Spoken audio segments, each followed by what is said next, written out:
War on Iran obviously is going to impact on the world economy. Number one, on the price of oil. Not only because Iran is a major supplier of oil, but also because Iran is located in that basin that the Iranians call the Persian Gulf and the Arabs call the Arab Gulf, and they're still fighting over the words. This is the oil basin, and the river Euphrates enters into this basin. And Nabi Muhammad ﷺ told us 1400 years ago that the river Euphrates will uncover a mountain of gold. I suggest that you don't wait for the metal. I want to suggest to you that this is not a text to be understood literally. Protestant Islam is going to wait for a mountain of the metal. Let them wait. And we're not speaking disrespectfully of Protestant Islam. No, we're not speaking disrespectfully of the Salafis. Let me repeat it. I am not speaking disrespectfully of the Salafis, and I'm not speaking disrespectfully of their methodology or for literal interpretation of the text. All I'm saying is let them wait for the mountain of the metal. We interpret the text differently. And we say that mountain of gold is already here. And it's black gold. And it's oil. And the Prophet prophesied that they're going to fight over it. And in the end, 99 out of every 100 are going to be killed. Conventional wars don't kill 99 out of every 100. Conventional wars do not kill 99% of all combatants. This has to be nuclear war to kill 99% of all combatants. So the Persian Gulf or the Arab Gulf is waiting for nuclear attacks. The price of oil is going to shoot up because Iran can also block the Straits of Hormuz. You see, our Iranian territory on this side and Oman on that side.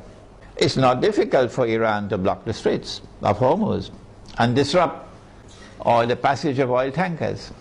So we can anticipate fairly confidently that the price of oil is going to escalate dramatically once the attack takes place.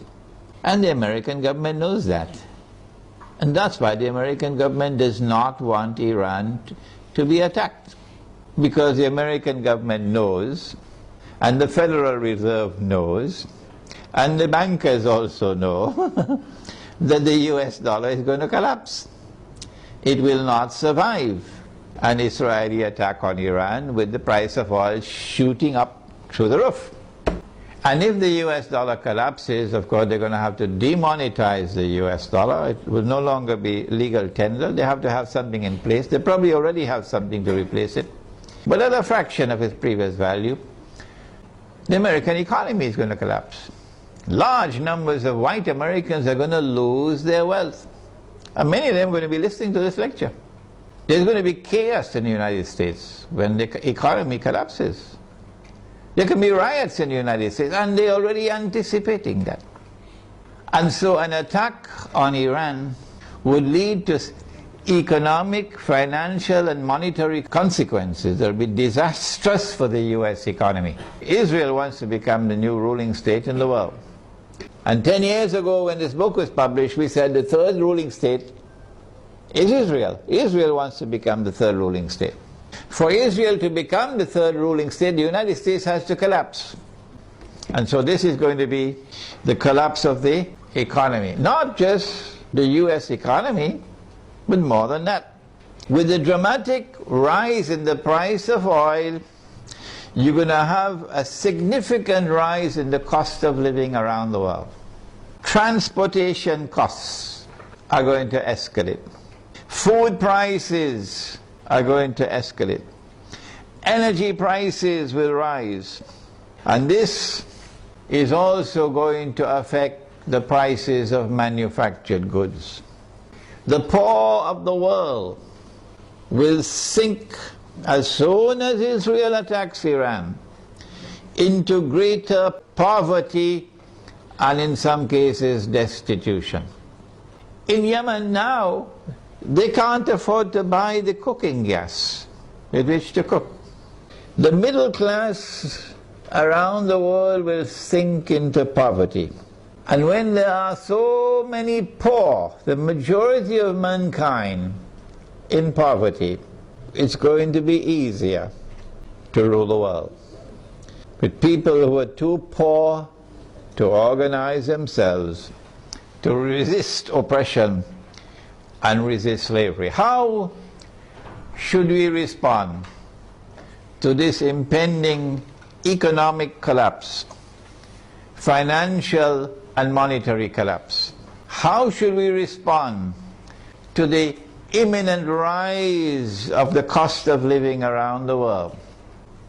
My opinion is to go to that hadith of the Prophet sallallahu ta'ala alayhi wa sallam about Akhirul Zaman. He said, if you have land, hold on to your land. You're familiar with that, aren't you? And he said, if you have animals, hold on to your animals. And then a man asks, O Messenger of Allah, what about if we have neither land nor animals? He said, sharpen your sword. Of course, CNN is going to call him a terrorist now. He said, sharpen your sword, because you're going to be dealing with chaos and anarchy and riots. People seek to survive by fighting each other for food. Where can we get land and animals to sustain ourselves in this impending collapse? The answer is certainly not in the cities. If you believe that you can survive in the cities and get land and animals in the cities, you should buy a one-way ticket to the moon. And so Egypt, I'm talking to you tonight. In Pakistan, I'm talking to you tonight. Listen to me and get out of the cities. 20 million people in a city, 15 million people in a city, who's going to feed them? Where are you going to get your food from? What's going to be the price of that food? Get out of the cities while still there is time. Go to the countryside. Go to where rain falls. Go to where there is water. And produce your own food. Food crops, dairy farming, milk and meat. So that you can survive the storm that is coming. Ensure there is water supply. Do not depend on oil for energy. Use natural energy. A bicycle is natural energy. Wind, solar energy, water energy.